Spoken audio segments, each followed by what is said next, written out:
Okay, तो बहुत बहुत स्वागत है आपका रुद्र ऑनलाइन क्लास में। सबसे पहले आपको बहुत बहुत नमस्कार और आभार हमसे जुड़ने के लिए। आज का जो वीडियो टॉपिक है वो है सहलग्नता। चूँकि हम जानते हैं कि हमारे सिलेबस में सहलग्नता और जीन विनिमय स्पेशल रूप से मेंशन किया गया है, तो इससे एग्जाम में क्वेश्चन आपको देखने को ज़रूर मिलेंगे।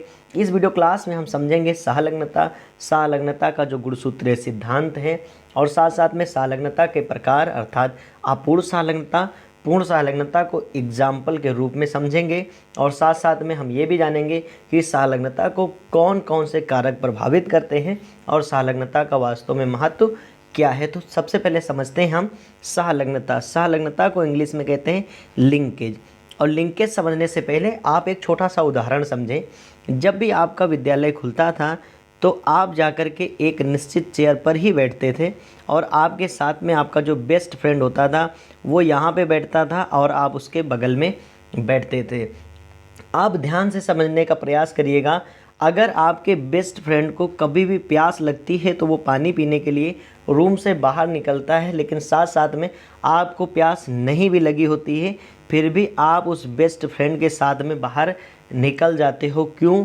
क्योंकि आप दोनों के बीच में एक लिंकेज है, ये सहलग्नता है, अर्थात आप एक दूसरे के करीब हो और एक दूसरे के साथ जाना पसंद करते हो। और सेम टू सेम इसमें भी यही कंडीशन होती है। मेरी बातों को बहुत ध्यान से समझने का प्रयास करिएगा, क्योंकि हम सभी जानते हैं कि इससे पहले एक सिद्धांत दिया गया था और वो सिद्धांत था वंशागति का गुणसूत्रीय सिद्धांत। किसने दिया था? 1902 ईस्वी में। किसने दिया था? उन दोनों साइंटिस्ट का नाम आप कमेंट बॉक्स में लिख सकते हैं, तो ज़रूर लिखें। हमें बहुत खुशी होगी जब आप हम करेक्ट जवाब हमको देते हैं। तो 1902 ईस्वी में बोवेरी और सटन नामक दो वैज्ञानिकों ने स्वतंत्र रूप से एक निष्कर्ष निकालते हुए वंशागति का गुणसूत्रीय सिद्धांत दिया था। और सिद्धांत में क्या कहा गया था? उन्होंने कहा था कि गुणसूत्र ही आनुवंशिकता के वाहक होते हैं और जब अर्धसूत्रीय विभाजन होता है अर्थात जब युग्मकों का निर्माण होता है, तो युग्मक जनन आपने बहुत डिटेल में पढ़ा है और वहाँ पर अर्धसूत्रीय विभाजन होता है और उस समय मातृक अर्थात माता तथा पैतृक गुणसूत्र स्वतंत्र रूप से युग्मकों में गमन करते हैं। कहने का मतलब जो माता के गुणसूत्र होंगे और जो पिता के गुणसूत्र होंगे वो स्वतंत्र रूप से युग्मों में चले जाते हैं। क्योंकि इससे पहले मेंडल ने जो स्वतंत्र अभ्यूहन का नियम दिया था तो उसमें भी यही बात कही गई थी कि जो एक कारक होगा वो दूसरे कारक को प्रभावित नहीं करेगा और सभी का जो पृथक्करण होगा वो कैसा होगा? स्वतंत्र रूप से होगा। जी, तो क्या कहा गया? मतलब इसमें कहा गया कि उस समय जब अर्धसूत्री विभाजन होता है तो मातृक और पितृक गुणसूत्र स्वतंत्र रूप से क्या हो जाते हैं? युग्मकों में गमन कर जाते हैं। और इसमें क्या था? इसके लिए एक नियम था मेंडल का, और नियम था स्वतंत्र अभ्यूहन का नियम। लेकिन हम जान चुके थे लास्ट में कि जो ये नियम है वो सभी जगह लागू नहीं होता है और ये जो विशेष कंडीशन होती है जहाँ ये स्वतंत्र अभ्यूहन का नियम लागू नहीं होता है, उस विशेष कंडीशन में ही सहलग्नता आती है। तो इसमें क्या होता है? इसमें गुणसूत्र पर स्थित ऐसे जीन जो पृथक नहीं होते अर्थात साथ ही जाना पसंद करते हैं तथा अर्धसूत्री विभाजन के बाद भी एक साथ बने रहते हैं, इन्हें हम सहलग्न जीन या लिंक्ड जीन कहते हैं और इस प्रक्रिया को ही सहलग्नता कहते हैं। अर्थात कहने का मतलब स्वतंत्र अभ्यूहन में तो कहा गया था कि ये पृथक पृथक हो जाएंगे और एक दूसरे को प्रभावित नहीं करेंगे, लेकिन इस कंडीशन में वो पृथक नहीं होते हैं। अर्थात अगर हम ये क्रोमोसोम ले लेते हैं, ये है हमारा क्रोमोसोम और क्रोमोसोम में यदि यहाँ बना देते हैं ये हैं जीन, ये जीन कारक लगे हुए हैं और अगर जीन कारक के बीच की जब दूरी ज़्यादा होती है, ध्यान से समझिएगा, ये इस वाले पे है और ये इस वाले पे लगा हुआ है क्रोमेटिड पर। अब जब अर्धसूत्री विभाजन होता है तो ये दोनों क्या हो जाते हैं? अलग अलग हो जाते हैं। ये अलग हो गया और ये कारक अलग हो गया। लेकिन दूसरी कंडीशन ये है कि यदि ऐसा हो जाए कि जैसे ये क्रोमोसोम है, बहुत ध्यान से समझेंगे, और इस पर ये लगे हुए हैं जीन, ये जीन इस पर लगा हुआ, इतनी नज़दीक लगे हुए हैं, अर्थात इनके बीच दूरी बहुत कम है। तो जब दूरी बहुत कम होती है तो ये सहलग्न जीन बन जाते हैं, अर्थात एक दूसरे से अटैचमेंट को दर्शाते हैं। और जब भी अर्धसूत्री विभाजन होता है तो ये एक दूसरे से अलग नहीं होते हैं। जो अलग होने की प्रक्रिया है उसको जीन विनिमय कहते हैं, क्रॉसिंग ओवर कहते हैं, जिसको हम अगले भाग में बहुत अच्छे से क्रॉसिंग ओवर भी समझेंगे। तो आई थिंक संलग्नता आपको ज़रूर समझ आ गई होगी कि गुणसूत्र पर उपस्थित ऐसे जीन जो पृथक नहीं होते हैं, अलग अलग नहीं होते हैं तथा अर्धसूत्री विभाजन के बाद भी एक साथ बने रहते हैं, इन्हें सहलग्न जीन कहते हैं और इस प्रक्रिया को ही क्या कहते हैं, सहलग्नता कहते हैं। ऐसे भी आप इसको समझ सकते हो कि जब दो या दो से अधिक जीन एक ही गुणसूत्र पर पास पास स्थित हों, जब दो या दो से अधिक जीन एक ही किस पे, एक ही गुणसूत्र पर बहुत पास पास स्थिर हों, बहुत पास पास स्थित हों, तो क्या हो जाता है, ये जब अर्धसूत्री विभाजन होता है तो अर्धसूत्री विभाजन के पश्चात भी ये जीन एक दूसरे से पृथक नहीं होते हैं तथा एक साथ बने रहते हैं। यह सहवंशागति को प्रदर्शित करते हैं। सहवंशागति का अर्थ होता है साथ साथ एक पीढ़ी से दूसरी पीढ़ी में जाना। तो इन जीनों को हम क्या कह लेते हैं, सहलग्न जीन, तथा इस गुण को सहलग्नता कहते हैं। और सहलग्नता को इंग्लिश में कहा जाता है लिंकेज। क्या कहा जाता है, लिंकेज। और लिंकेज शब्द सबसे पहले किसने प्रयोग किया था, सटन और बोवेरी ने 1903 में, 1903 में ही लिंकेज शब्द का प्रयोग किया था। 1902 में इन्होंने वंशागति का गुणसूत्र वाद दिया था और इसके बाद 1903 में सहलग्नता के बारे में इन्होंने बताया था। अगर आपको अभी नहीं समझ आता है, क्योंकि अगर आपका यहाँ थोड़ा समय ज़्यादा लग जाएगा लेकिन आगे आपकी जो समस्या है वो उत्पन्न दोबारा नहीं होगी। एक बार मैं फिर से बता देता हूँ आपको कि जब दो या दो से अधिक जीन जो होते हैं वो एक ही गुणसूत्र पर बहुत पास पास हों, एक ही गुणसूत्र पर कैसे हों, बहुत पास पास लगे हों, ऐसे ऐसे बहुत पास पास लगे हों, दूरी कम हो।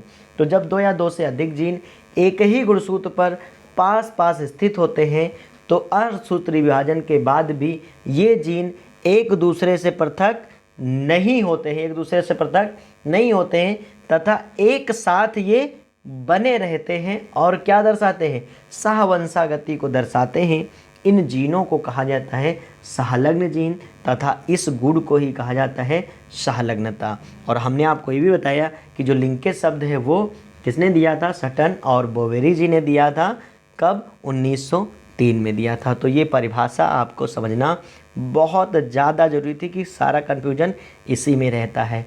अगर आप और आपका मित्र अलग होना पसंद नहीं करते हो, एक क्लास में आप पढ़ रहे हो, टीचर ने एक को दूसरे क्लास में भेजा तो उसका जो साथ का बंदा है वो भी दूसरे क्लास में चला जा रहा है, अर्थात ये दोनों एक दूसरे से लिंक्ड हैं और लिंकेज को प्रदर्शित कर रहे हैं। तो गुणसूत्र पर स्थित ऐसे जीन जो पृथक नहीं होते हैं तथा एग्जाम में आपको इतना ही लिखना, मैंने तो बहुत डिटेल से आपको समझाया लेकिन एग्जाम में जो लिखना है वही मैंने यहाँ पे PDF नोट्स में लिखा हुआ है। अर्धसूत्री विभाजन के बाद भी एक साथ बने रहते हैं, इन्हें सहलग्न जीन कहते हैं और इस प्रक्रिया को क्या कहते हैं, लिंकेज कहते हैं। अब ध्यान से समझिए, थॉमस हंट मॉर्गन, इनका नाम मॉर्गन आप कहोगे तो कोई दिक्कत नहीं होगा, जरूरी नहीं कि थॉमस हंट लिखो, लेकिन मैंने आपका कंप्लीट नाम आपको लिख के दिखाया है कि आपको कंप्लीट नाम भी पता रहे लेकिन आप मॉर्गन नाम ही याद रखेंगे। ने सन 1910 से 11 ईस्वी के दौरान फल मक्खी जिसका नाम है ड्रासोफिला मिलेनोजेस्टर या मिलेनोगेस्टर, दोनों नाम से बोल सकते हैं, पर अपने प्रयोगों द्वारा सहलग्नता के गुणसूत्रीय सिद्धांत को प्रस्तुत किया। मॉर्गन से पहले सहलग्नता की जो सिद्धांत आई थी वो दिया था सटन ने। किसने दिया था, सटन ने दिया था। सबसे पहले जो संकल्पना आई किसके लिए, सहलग्नता के लिए, वो दिया था सटन ने। चूँकि 1903 में इन्होंने ही तो लिंकेज शब्द खोजा था और लिंकेज शब्द का प्रयोग किया, साथ साथ में उसी समय इन्होंने इसका एक सिद्धांत और संकल्पना भी प्रस्तुत किया, जिसके अनुसार इन्होंने कहा था जो जीन के समूहों की संख्या जो होती है वो गुणसूत्रों की संख्या के समान ही होती है। इन्होंने कहा जीन समूह के रूप में होते हैं और उनकी जो समूहों की जो संख्या होती है वो गुणसूत्रों की संख्या के समान होती है और एक ट्रांसफ़र होते रहते हैं। हालांकि ये जो संकल्पना थी वो ज़्यादा दिन तक टिक नहीं पाई और लगभग 5-6 सालों बाद मॉर्गन जी ने 1910 ईस्वी में क्या किया, फल मक्खी पर प्रयोग किया और उसके बाद सिद्धांत दे दिया, और जो सिद्धांत दिया इन्होंने उसको कहते हैं सहलग्नता का गुणसूत्रीय सिद्धांत। क्या कहते हैं? सहलग्नता का गुणसूत्रीय सिद्धांत। अगर एग्जाम में सिर्फ इतना पूछेगा तो यहीं से आपको लिखना होता है। और ये जो सिद्धांत, इसमें मॉर्गन ने खोज किया कि युग्मन अर्थात जब जुड़ रहे हो, कपलिंग हो रहा हो, जिसमें जीन एक ही गुणसूत्र पर स्थित होते हैं, तथा प्रतिकर्षण अर्थात रिपल्सन जब बाहर हट रहे हों, जिसमें जीन जो होते हैं वो विभिन्न गुणसूत्र पर पाए जाते हैं। एक ही घटना के दो रूप हैं जिसे लिंकेज कहते हैं। अर्थात जो कपलिंग होती है जिसमें जीन जो होते हैं एक साथ पाए जा रहे हैं या जीन जो अलग अलग पाए जा रहे हैं वो किसके रूप हैं? लिंकेज के ही रूप हैं। और साथ साथ में इसका जो दूसरा सिद्धांत, मतलब जो बातें हैं जिस पर ये सिद्धांत आधारित है या जिसको तथ्य बोल सकते हो, दूसरा तथ्य है जीन गुणसूत्रों पर लीनियर फैशन में लगे होते हैं, लीनियर फैशन में पंक्तिबद्ध होते हैं। अर्थात अगर ये गुणसूत्र है तो जीन ऐसे ऐसे लगे होंगे। क्लियर हो गई बात? नेक्स्ट इन्होंने जो पॉइंट लिखा या बताया वो था कि सहलग्न जीन के बीच की दूरी या निर्धारित दूरी से यह निर्धारित होता है कि सहलग्नता कितनी है। अर्थात इसका अर्थ यही हुआ पास पास स्थित जीन में अधिक दृढ़ संलग्नता पाई जाती है। हमने इसको आपको पहले ही बताया है कि अगर जो गुणसूत्र में जीन दूर दूर होते हैं, यहाँ यहाँ होते हैं, तो इनमें संलग्नता कमज़ोर पाई जाएगी, जबकि जो जीन बहुत पास होंगे, जिनके बीच की दूरी क्या होगी? जिनके बीच की दूरी कम होगी, उनमें संलग्नता अधिक होगी। आप भी इस बात को अपने दैनिक जीवन में देखते हैं कि जो लोग आपके ज़्यादा पास होते हैं वही आपके लिए खास होते हैं। जो बहुत दूर है, चाहे जितना क्लोज फ्रेंड है, लेकिन अगर वर्षों के लिए वो दूर चला गया है तो वो क्लोज फ्रेंड नहीं रह जाएगा। क्लोज फ्रेंड वही है जो बहुत ज़्यादा क्लोज हो। क्लोज का मतलब दूरियां बीच में कम हो। नेक्स्ट पॉइंट देखते हैं कि नेक्स्ट पॉइंट में कहा गया है कि गुणसूत्र पर स्थित सभी जीन्स एक संलग्न समूह बनाते हैं। अर्थात जो भी जीन्स होते हैं वो एक समूह के रूप में, जैसे ये 2-3 पास हैं तो एक समूह बना लिया, ऐसे यहाँ स्थित हैं तो ये एक समूह बना लेते हैं। अर्थात जो जीन्स होते हैं वो किसका निर्माण कर लेते हैं? समूह का निर्माण कर लेते हैं, संलग्न समूह का निर्माण कर लेते हैं। इस वीडियो को 1 से 2 बार आप ज़रूर देखिएगा, जिससे संलग्नता का जो इम्पॉर्टेंट टॉपिक है वो आपको समझ ज़रूर आ जाए। अब बात करते हैं, ये जो थ्योरी दी गई थी सिद्धांत, उसका निष्कर्ष क्या है? तो इन छोटे पॉइंट्स में आप निष्कर्ष लिख सकते हैं। अगर आपको पॉइंट्स लर्न नहीं होते हैं या समझ नहीं आते हैं तो आप सिर्फ इन 3 पॉइंट्स को भी एग्जाम में लिख सकते हैं। इसका जो निष्कर्ष है वो संलग्नता दिखाने वाले जीन्स एक ही गुणसूत्र के जोड़े पर उपस्थित होते हैं। ये बात भी हमने बताया था पहले ही। संलग्न जो जीन होते हैं उनकी बीच की दूरी से स्पष्ट हो जाता है कि वे कितने संलग्न हैं। अर्थात जो पास पास होंगे वो अधिक संलग्न होंगे, जो दूर दूर होंगे वो कम संलग्न होंगी। जीन गुणसूत्र पर एक सीध या लीनियर फैशन में मिलते हैं। अब हमारे जो इम्पॉर्टेंट पॉइंट है वो है संलग्नता के प्रकार। क्या है? संलग्नता के प्रकार। और संलग्नता के प्रकार समझना आपके लिए बहुत ज़्यादा ज़रूरी है। और ये होते हैं 2 प्रकार के। संलग्नता होती है 2 प्रकार की। सबसे पहली जो संलग्नता है वो है पूर्ण संलग्नता। क्या है? पूर्ण संलग्नता, जिसे इंग्लिश में कहते हैं कंप्लीट लिंकेज। अर्थात ये कंप्लीट जो लिंकेज होगा, इसमें जो जीन होंगे वो अलग अलग पृथक नहीं हो पाएंगे और साथ में ही एक पीढ़ी से दूसरी पीढ़ी में जाएंगे। और ध्यान रखिएगा, जब अलग अलग नहीं हो पाएंगे तो जो संतानें आगे उत्पन्न होंगी वो किस लक्षण की होंगी? पैतृक लक्षण की होंगी। और ध्यान रखिएगा, अगर कंप्लीट लिंकेज सभी में पाया जाता तो हम सब भी अपने जो भी पेरेंट्स हैं उनके जैसे ही होते और हमारे पेरेंट्स भी अपने पेरेंट के जैसे ही होते। तो जो विकास है, विकास रुक जाता या जातियों में जो उन्नति हो रही है वो रुक जाती। आप समझ लीजिए जैसे एसेक्सुअल रिप्रोडक्शन होता था, जिसमें क्या होता है? हूबहू क्लोन्स का निर्माण होता है।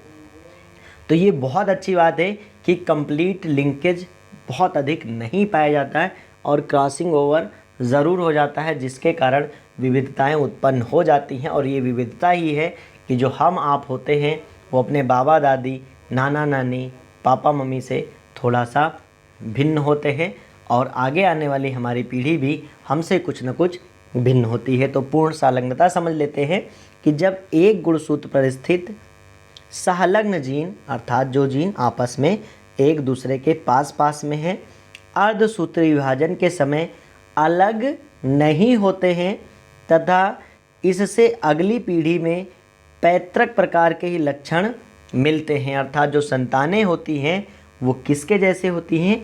अपने जनक जैसे ही होती हैं। तो इस प्रकार की प्रक्रिया को पूर्ण सहलग्नता कहते हैं। प्रायः जीवों में पूर्ण सहलग्नता देखने को नहीं मिलती है, क्योंकि अर्धसूत्री विभाजन के समय जीन विनिमय अर्थात क्रॉसिंग ओवर की क्रिया होती है, और ये बहुत सही क्रिया है, क्योंकि हम सभी जानते हैं कि जीवों में विकास तभी होगा जब उसमें विभिन्नताएं उत्पन्न होती रहेंगी। अब इसका जो उदाहरण लिया गया मॉर्गन जी द्वारा वो है ड्रासोफिला का उदाहरण, और ड्रासोफिला जो है वो पूर्ण सहलग्नता को प्रदर्शित करता है। बहुत अच्छे से कोशिश करिएगा इस एग्जाम्पल को समझने का। हमने कहा कि प्रायः सभी जीवों में या जीवों में पूर्ण सहलग्नता देखने को नहीं मिलती, और ये बात अच्छी है कि पूर्ण सहलग्नता देखने को नहीं मिलती, वरना हम लोग हूबहू अपने जनकों जैसे ही होते और आने वाली पीढ़ी मतलब उन्नति की ओर ना जा कर के धीरे धीरे धीरे क्या होने लगती? अवनति की ओर चलने लगती, अर्थात उसकी जो क्वालिटीज़ होती हैं वो कम होने लगती। ऐसे जब क्रॉसिंग ओवर होता है तो जो अच्छे जीन्स होते हैं इधर उधर ट्रांसफ़र होते रहते हैं, जिस कारण जो हमारे अंदर जीन्स आते हैं वो सिलेक्टिव जीन्स होते हैं, और काफ़ी ऑप्शन होता है कि अच्छे अच्छे जीन्स हमारे अंदर आ सकें, और ऐसे होता है कि सारे के सारे जीन आ जाते हैं जो कि अच्छा रिजल्ट नहीं देता। तो पूर्ण सहलग्नता का जो उदाहरण है, जब भी एग्जाम में पूछा जाएगा, एग्जाम्पल सहित पूछा जाएगा, तो एग्जाम्पल भी आपको अच्छे से तैयार करना है। क्या करते हैं? जब धूसर रंग के शरीर व अवशेषी पंख वाली, अवशेषी पंख का क्या अर्थ आपने समझा कि पंख बहुत छोटे और दुर्बल होंगे, अवशेषी पंख है ना वाली जंगली ड्रासोफिला, इसका प्रतीक क्या लिया? Capital B small V, capital B small V, good, का संकरण काले रंग के शरीर व लंबे पंखों वाली, जिसका प्रतीक हमने लिया small B capital V, small B capital V, Drosophila के साथ कराया जाता है। तो F1 पीढ़ी के सभी जो जंतु होते हैं वो धूसर रंग तथा लंबे पंख युक्त पूर्ण विकसित होते हैं। तो इससे हमको क्या समझ आया? इससे हमें समझ आया कि जो धूसर रंग और लंबे पंख हैं, धूसर रंग और लंबे पंख हैं वो प्रभावी है। कैसा है? प्रभावी है। जबकि जो अवशेषी पंख है और काला रंग है वो कैसा है? अप्रभावी है, अप्रभावी। इन्हें संकेतों द्वारा भी आप ऐसे समझ सकते। देखिए कैपिटल बी लिखा हुआ है, अर्थात ये कैपिटल बी धूसर रंग को प्रदर्शित करता है, और धूसर रंग कैसा होगा? प्रभावी होगा। और यहाँ कैपिटल वी है जो कि किसको प्रदर्शित करेगा? लंबे पंख को प्रदर्शित करेगा, और वो भी कैसा है? प्रभावी है। तो जो पहली पीढ़ी की संतान है वो कैसी बन रही है? वो बन रही है पहली पीढ़ी के सभी जंतुओं का शरीर धूसर रंग तथा लंबे पंखयुक्त पूर्ण विकसित था। परंतु जब F1 पीढ़ी के नर संकर, संकर मतलब हाइब्रिड होता है, जब दो शुद्ध जनकों को, अलग अलग गुण वाले शुद्ध जनकों को हम क्या करते हैं? एक दूसरे के जो वेरिएंट्स होते हैं, एलिल्स होते हैं, उनको लाकर संकरित कराते हैं, तो जो पहली पीढ़ी में संकर प्राप्त होता है, अर्थात ये कैसे होते हैं? विषम जात होते हैं। क्लियर हो गई बात? या जैसे कैपिटल टी स्मॉल टी ये सब क्या है? संकर है। कैपिटल आर स्मॉल आर इनको संकर बोलेंगे, जबकि कैपिटल आर होगा तो इसको शुद्ध बोलते हैं। क्लियर? ये बात आपको ज़रूर समझ आनी चाहिए। तो संकर को क्या करते हैं? नर संकर को काले रंग के शरीर तथा काले रंग का शरीर, अर्थात ये भी अप्रभावी होगा, और अवशेषी पंख ये भी कैसे थे? अप्रभावी। यानी ये कैसा क्रॉस हो जाएगा? इसमें लेकर के आ रहे टेस्ट क्रॉस करा रहे हैं, और इसमें क्या किया गया है? जो नर संकर था उसके साथ किसकी अब क्रिया कराई जा रही? काले रंग के शरीर तथा अवशेषी पंख वाली मादा ड्रासोफिला के साथ संकरण कराया गया। तो F2 पीढ़ी में केवल 2 प्रकार के जंतु बराबर संख्या में बनते हैं। इस संकरण में केवल पैतृक संयोग ही बनते हैं और जीन्स अलग नहीं होते, क्योंकि जब F2 पीढ़ी है उसमें सारी जो संतानें हैं वो कैसी हैं? पैतृक संयोग वाली हैं, अर्थात कोई भी नया संयोग नहीं हुआ है, यानी हम कह सकते हैं कि यह पूर्ण संलग्नता है, क्योंकि हमने पूर्ण संलग्नता की परिभाषा यही सोची थी या यही जानी है कि जो पैतृक लक्षण होंगे वही हुबहू लक्षण किसमें होंगे, संतति में होंगे, और वही कंडीशन हो जाती। चलिए इसको समझ लेते हैं। सबसे पहले धूसर शरीर व अवशेषी पंख, धूसर शरीर व अवशेषी पंख वाली जंगली ड्रासोफिला का किसके साथ कराया जा रहा है संकरण? काले शरीर व लंबे पंख वाले, काले शरीर व लंबे पंख यानी स्मॉल बी और कैपिटल वी का संकरण कराया जाता है। तो सबसे पहले इनके युग्मक बनेंगे capital B small B capital V. इनका जब संकरण कराया जाता है तो जो पहली पीढ़ी के संतानें होती हैं, F1 पीढ़ी की संतान कैसी होती हैं? तो F1 पीढ़ी की जो सभी संतानें होती हैं उनका शरीर कैसा होता है? धूसर होता है, और पंख कैसे होते हैं? लंबे होते हैं। तो उनका शरीर कैसा है? धूसर शरीर व लंबे पंख, धूसर शरीर व लंबे पंख। अब इन धूसर शरीर और लंबे पंख का ये क्या बना है? संकर बन गया है। ये क्या है? संकर है। अब इसका जो हम संकरण करा रहे हैं वो एक कैसा अप्रभावी लक्षण के साथ करा रहे हैं। किसके साथ करा रहे हैं? अप्रभावी लक्षण के साथ करा रहे हैं। तो जो F1 पीढ़ी में सभी संतानें धूसर शरीर और लंबे पंख वाली बनी, अब ये जो संतान है F1 पीढ़ी की, उसका हमने संकरण करा लिया किसके साथ? अप्रभावी लक्षणों के साथ। काला शरीर अप्रभावी है और अवशेषी जो पंख हैं वो भी अप्रभावी हैं। जब इनके साथ संकरण कराते हैं तो हम देखते हैं कि जो F2 जनरेशन होती है उसमें बराबर अनुपात में यानी बराबर संख्या में दो प्रकार के प्राणी बनते हैं। एक प्राणी जो है धूसर शरीर अवशेषी पंख, और दूसरा है काला शरीर लंबे पंख। धूसर शरीर अवशेषी पंख, काला शरीर लंबे पंख। जरा देख लेते हैं, यहाँ भी देखिए, धूसर शरीर अवशेषी पंख, काला शरीर लंबे पंख। अर्थात जो जनक में कैरेक्टर्स थे वही कैरेक्टर्स किसमें हैं? संतति में है। इसलिए यह क्या हो गया? कंप्लीट लिंकेज हो गया। क्या हो गया? कंप्लीट लिंकेज हो गया। क्यों? क्योंकि इसमें जो जनक के गुण थे वही गुण ट्रांसफ़र हुए हैं किसमें? संतति में ट्रांसफ़र हो गए। तो कंप्लीट लिंकेज आपको समझ आ चुका है? कमेंट में लिखिए कि कंप्लीट लिंकेज समझ आ चुका है, 100% क्लियर है सर। लिखिए कमेंट बॉक्स में ज़रूर लिखा करें, क्योंकि आपकी बातें उसी के ज़रिए हम तक पहुंचती हैं और हमें पता चलता है कि हमारी पढ़ाई का क्या रिस्पांस है। नेक्स्ट जो है हमारा दूसरा प्रकार, वो भी बहुत ज़्यादा इम्पॉर्टेंट है, वो है अपूर्ण संलग्नता अर्थात इनकम्प्लीट लिंक। तो इसमें होता है कि जब समजात गुणसूत्रों के बीच क्रॉसिंग ओवर की क्रिया हो जाती है, वहाँ पर क्रॉसिंग ओवर क्रिया को रोक रहा था, क्रॉसिंग ओवर नहीं होने दे रहा था। क्यों?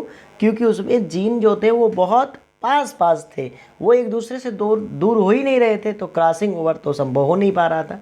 और विदाउट क्रॉसिंग ओवर आप समझते ही हैं कि मतलब क्रॉसिंग ओवर होना एकदम तय होता है जब अर्धसूत्री विभाजन होता है, इसीलिए विभिन्नताएं उत्पन्न होती हैं। तो तथा इससे अगली पीढ़ी की जो संतानों में पैतृक प्रकार तथा पुनर्संयोजित प्रकार अर्थात रिकॉम्बिनेंट टाइप अर्थात नया संयोग भी बन जाता है। समझिएगा कि पैतृक संयोग तो पाया ही जाएगा, पैतृक वाले लक्षण पाए जाएंगे, और कुछ लक्षण ऐसे भी आ जाएंगे जो पैतृक में नहीं थे। क्लियर? तो लक्षण उत्पन्न हो जाते हैं। इस क्रिया को अपूर्ण संलग्नता कहते हैं।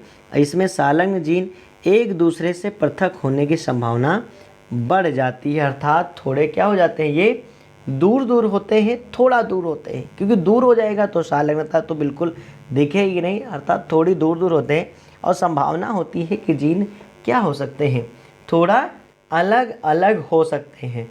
क्लियर हो गई बात? जो इसका प्रमुख कारण होता है अपूर्ण संलग्नता का, वो होता है जीन के मध्य की दूरी व अर्धसूत्री विभाजन के समय होने वाला जीन विनिमय। अर्धसूत्री विभाजन में क्रॉसिंग ओवर ज़रूर होता है और इसी कारण ये अपूर्ण संलग्नता होती है। इसका उदाहरण है जो आपके सिलेबस में इम्पॉर्टेंट करके मेंशन है, मक्का में अपूर्ण संलग्नता। किसमें? मक्का में अपूर्ण संलग्नता। अब इस एग्जाम्पल को बहुत ध्यान से समझिएगा, क्योंकि मुझे नहीं लगता है कि अपूर्ण संलग्नता का मक्के में जो अपूर्ण संलग्नता है उसको ऐसा समझाया गया है।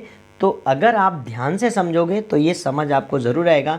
थोड़ा सा टफ पड़ सकता है, लेकिन अगर समझोगे तो समझना मुश्किल आपके लिए नहीं होगा। इसके लिए क्या किया गया, मक्का में जब रंगीन तथा संकुचित, रंगीन का मतलब ये कलर्ड है और संकुचित का मतलब थोड़ा सा पिचका हुआ है, थोड़ा सा पिचका हुआ मतलब बहुत करीब करीब है, ठीक है। श्रंकेन बोलते हैं किसको, संकुचित को। बीज वाले मक्के के पौधे, बीज कैसा है, रंगीन है, संकुचित है, बीज वाले पौधों एवं रंगहीन कलरलेस और पूरी तरह भरे हुए, पूरी तरह भरा हुआ है, वो जो सीड है वो पूरी तरह से भरा हुआ है, अर्थात एकदम ऐसे ही मक्का के सीड होता है और ये पूरी तरीके से क्या है, भरा हुआ है, ठीक है। और कलरलेस है, अर्थात ये कलर्ड नहीं है। पौधों में क्या कराया जाता है, संकरण कराया जाता है। तो F1 पीढ़ी में केवल रंगीन तथा भरे हुए बीज वाले पौधे बनते हैं। अर्थात हम समझ गए कि जो रंगीन है और भरे हुए बीज हैं, ये भरे हुए बीज, ये कैरेक्टर्स कैसे हैं, ये प्रभावी लक्षण हैं। कैसे हैं, ये प्रभावी लक्षण हैं और पहली पीढ़ी में यही आएंगे। अब आप समझिएगा, जो पहली पीढ़ी का संकर बनेगा उसको हमको किससे क्रिया कराना है, किससे संकरण कराना है, अप्रभावी लक्षण। अप्रभावी लक्षण कौन कौन से हैं यही समझ लो, तब आगे देखना है। तो अप्रभावी लक्षण है, संकुचित होना चाहिए बीज और कैसा होना चाहिए, रंगहीन। अर्थात इसमें हम यही करने वाले हैं आगे चल करके कि सबसे पहले रंगीन तथा संकुचित गुण वाले, और साथ साथ में इधर हमने लिया रंगहीन और भरा हुआ बीज का जब संकरण कराएंगे तो हमारा जो बनेगा पहली पीढ़ी में संतान, उसके जो बीज होंगे वो कैसे होंगे, रंगीन होंगे और पूरी तरह भरे होंगे। अब इनका हम कराएंगे, चूँकि ये प्रभावी लक्षण है, F1 पीढ़ी का क्या है, संकर है, तो इनका हम कराएंगे अप्रभावी लक्षण। अप्रभावी लक्षण कौन कौन सा है, रंगहीन तथा संकुचित। रंगहीन और संकुचित के साथ कराएंगे तो इनमें क्रॉसिंग ओवर देखने को मिलेगा। चलिए देखते हैं। तो कैसे भी F1 पीढ़ी में केवल रंगीन तथा भरे हुए बीज वाले पौधे बनते हैं। इस पीढ़ी के मादा संकर पौधा, जो F1 पीढ़ी का मादा संकर पौधा है, पौधे को जब रंगहीन हमने कहा था तथा संकुचित बीज वाले पौधों के पराग कणों से निषेचित किया जाता है तो 4 प्रकार के बीजों वाले पौधे बनते हैं। वो 4 प्रकार कौन कौन से हैं देख लीजिए। सबसे पहला है रंगीन तथा भरे हुए, जबकि हमने कहीं भी संकरण कराते समय रंगीन और भरा हुआ लिया ही नहीं था। देखिए हमने क्या लिया था, रंगीन संकुचित लिया था और रंगहीन भरा हुआ, रंगहीन भरा हुआ, जबकि वहाँ क्या आया है, रंगीन भरा हुआ। अर्थात ये नया संयोग आया है, ये पहले नहीं था। हमारे पास एक और वैरायटी मिल गई, मक्के की सीड की एक और वैरायटी हमको मिल गई। क्लियर, तो ऐसे समझना है आपको। दूसरा है रंगीन तथा संकुचित। अब चूंकि रंगीन तथा संकुचित तो हमने लिया ही था, तो ये पैतृक संयोग है। रंगहीन और संकुचित ये तो हमने लिया ही नहीं था। देखिए रंगहीन के साथ हमने क्या लिया था, रंगहीन के साथ हमने लिया था पूरी तरह भरे हुए, जबकि वहाँ बना है रंगहीन और संकुचित। रंगहीन और संकुचित ये दोनों अप्रभावी एक साथ हो गए, तो ये क्या हो गया, नए संयोग हो गए। ऐसे ही रंगहीन तथा भरे हुए, और रंगहीन जो है भरे हुए हमने दूसरे प्लांट के रूप में लिया था, तो ये पैतृक संयोग है। इस तरह हमने देखा कि 2 नए संयोग बन रहे हैं, 2 नए संयोग बन रहे हैं, जबकि 2 पैतृक संयोग बन रहे हैं। अर्थात लिंकेज है, ध्यान से समझिएगा, लिंकेज है, क्योंकि 2 में हूबहू अपने जनक जैसे लक्षण पाए जा रहे हैं। लिंकेज है, लेकिन क्रॉसिंग ओवर भी साथ साथ में हो रहा है, जिससे नए संयोग भी बन जाते हैं। चलिए इसको उदाहरण द्वारा समझ लेते हैं। और इसमें हमने लिया है, ये है रंगीन संकुचित, रंगीन संकुचित। और इस फिगर को बहुत होशियारी से आपको बनाना है। रंगीन का जो बॉक्स है ध्यान से समझिएगा, उसको हमने कैपिटल सी से है और उसको आपको फिल कर देना है कैपिटल सी। और श्रिंकेन भाग को क्या करना है, श्रिंकेन का मतलब सिकुड़ा हुआ है, तो इस भाग को फिल नहीं करना है, क्योंकि जो सिकुड़ा हुआ है वो तो पूरा फिल है नहीं। जब हम लोग इसको अगले सेंटर में लेते हैं, अगले पॉइंट्स में लेते हैं, तो कलरलेस है, तो हम कलर वाले भाग में फिल कलर नहीं करते हैं। और चूँकि ये फुल है तो इस वाले भाग में हम उनको कलर को फिल कर देना है। ये ज़रूर यहीं से समझना, क्योंकि आगे चल के समस्या हो जाएगी। फिर से बता देते हैं कि इस तरह का जब भी चित्र बनाएंगे, प्रतीक बनाएंगे, तो जो कलर है, तो चूँकि ये कलर्ड है तो कलर वाले भाग में हमको फिल कर देना है।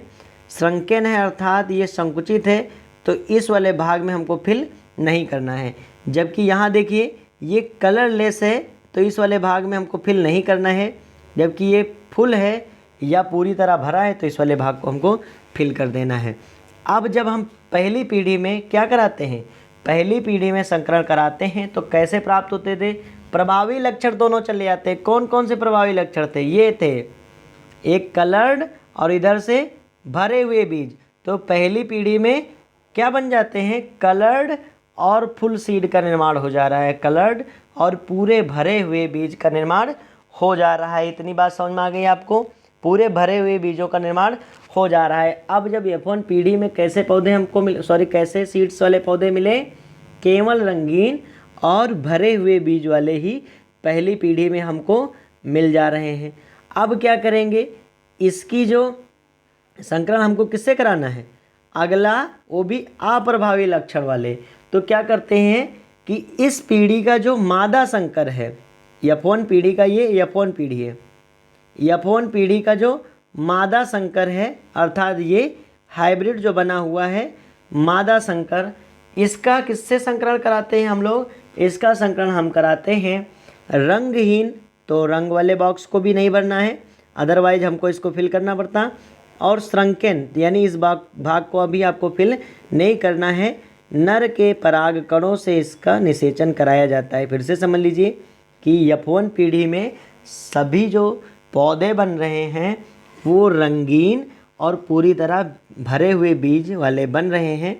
अब हम क्या करते हैं, इस पीढ़ी की मादा का संकरण किससे कराते हैं, एक अप्रभावी नर से कराते हैं, जिसके अंदर क्या क्या है, रंगहीन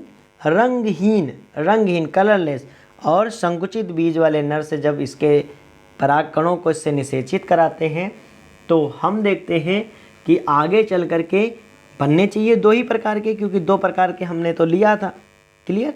लेकिन आगे दो प्रकार के ना बन करके 4 प्रकार के संततियों का निर्माण होता है। तो इनके गैमीट्स को यहाँ हम दर्शा सकते हैं। और इसमें ये गैमीट कैसा होगा, ये होगा रंगहीन श्रंकेन अर्थात संकुचित, रंगहीन संकुचित, ये हो जाएगा रंगीन भरा हुआ, ये हो जाएगा रंगहीन मतलब रंग नहीं है, भरा हुआ, रंगहीन भरा हुआ। और ये हो गया कैसा, रंगीन श्रंकेन या संकुचित। आप ध्यान से यहाँ देखेंगे तो यहाँ 2 प्रोसेस दिखाई गई है कि यहाँ पर इन 2 गैमेट्स के बीच में क्रॉस ओवर हो रहा है। क्या हो रहा है, क्रॉस ओवर हो रहा है। जबकि इधर 2 गैमेट्स जो हैं वो नॉन क्रॉस ओवर वाले हैं। और इनसे जब क्रॉसिंग ओवर में टेस्ट क्रॉस कराया जाता है तो कुछ इस प्रकार के संततियों का निर्माण होता है। और इस प्रकार के संततियों का जो निर्माण होता है, जिसमें आप यहाँ ध्यान से देखेंगे तो जो सबसे पहला बना हुआ है वो कैसा है, वो है कलर्ड श्रंकेन। वो कैसा है, कलर्ड श्रंकेन। कैसा है, कलर्ड श्रंकेन मतलब रंगीन और संकुचित, रंगीन और संकुचित। दूसरा जो है वो दूसरा कैसा है, दूसरा देखिए, दूसरा कैसा है, कलरलेस और फुल अर्थात रंगहीन और भरा हुआ। तीसरा है रंगीन भरा हुआ। और जो चौथा है वो कैसा है, वो है कलरलेस श्रंकेन। इस तरह हम देख सकते हैं कि इसमें हमको 4 प्रकार के क्या मिल गए, 4 प्रकार के मिल चुके हैं बीज वाले पौधे। जिसमें जो हमको मिला, क्या क्या मिला, हमको मिला रंगीन भरे हुए। कहाँ पर है रंगीन भरे हुए, ये है रंगीन भरे हुए, कलर्ड फुल, ये क्या है, नया संयोग है क्योंकि ऐसा कोई पौधा हमने लिया नहीं था। दूसरा होगा रंगीन तथा संकुचित, रंगीन तथा संकुचित, रंगीन तथा संकुचित, ये ऐसा पौधा हमने लिया था, तो ये हो जाएगा पैतृक संयोग। और तीसरा जो होगा रंगहीन और संकुचित, रंगहीन और संकुचित, ये क्या हो जाएगा, नया संयोग, क्योंकि ऐसा हमने लिया नहीं था, केवल टेस्ट क्रॉस कराया था, पहली पीढ़ी में हमने लिया नहीं था। और जो चौथा है वो है रंगहीन तथा भरे हुए, रंगहीन तथा भरे हुए अर्थात कलरलेस और फुल। तो ये कैसा है, ये है पैतृक संयोग। इस प्रकार हमने देखा कि दो बन चुके हैं, कैसे, दो बन चुके हैं पैतृक संयोग वाले, जबकि दो बन चुके हैं नए संयोग वाले। तो इसमें जो नए संयोग बन रहे हैं, इसी से हमको पता चल जा रहा है कि ये क्या हो रहा है, इनकम्प्लीट है। ये क्या है, इनकम्प्लीट है, इनकम्प्लीट लिंकेज है, क्योंकि इसमें नए संयोग बन जा रहे हैं। उम्मीद करता हूँ कि अब तक आपने linkage, chromosomal theory of linkage, साथ साथ में टाइप्स ऑफ लिंकेज जिसमें कंप्लीट लिंकेज और इनकम्प्लीट लिंकेज ज़रूर समझ लिया होगा। चूँकि जो नोट्स में जो मैं पढ़ा रहा हूँ यही शब्द आपको ऐसे ही लिखने, तो आप चाहें तो वीडियो से भी नोट्स बना सकते हैं, आपको इसमें कुछ भी वर्ड्स ऐड करने की ज़रूरत नहीं पड़ेगी। समझना आपका बहुत ज़्यादा ज़रूरी है, तो वीडियो को 1 से 2 बार ज़रूर देखिएगा जिससे आपको अच्छे से समझ आ जाए। संलग्नता अगर आप आज समझ जाएंगे तो आगे चल के, चूँकि हम लोग अभी मानव में संलग्न जो रोग हैं इन सब के बारे में भी पढ़ने वाले हैं, तो वहाँ पर भी ये पॉइंट्स आएंगे, तो वहाँ आपको कन्फ्यूजन नहीं होगा। चलिए अब देखते हैं कि संलग्नता को प्रभावित करने वाले फैक्टर्स कौन कौन से हैं। तो गुणसूत्र पर जीनों के मध्य की दूरी तो सबसे पहले तो प्रभावित करती ही करती है। तो सबसे पहले तो पॉइंट आपको एग्जाम में लिखना होगा कि दूरी, जो जीन्स के मध्यों की दूरी है वो डिसाइड करती है कि कितनी दृढ़ता से संलग्नता होगी। इसके अतिरिक्त निम्न कारक भी इसको प्रभावित करते हैं। सबसे पहले आयु, जैसे जैसे आयु बढ़ती जाती है जीन विनिमय की संभावना क्या हो जाती है, कम हो जाती है, अतः संलग्न जीनों की तीव्रता बढ़ जाती है, क्रॉसिंग ओवर। अर्थात इसीलिए क्या कहते हैं, जो एकदम युवा पीढ़ी होती है उनमें क्रॉसिंग ओवर, या जो बहुत कम, समझ लीजिए आप लोग मैच्योर्ड जो जीन होंगे उनमें क्रॉसिंग ओवर की क्षमता अधिक होती है।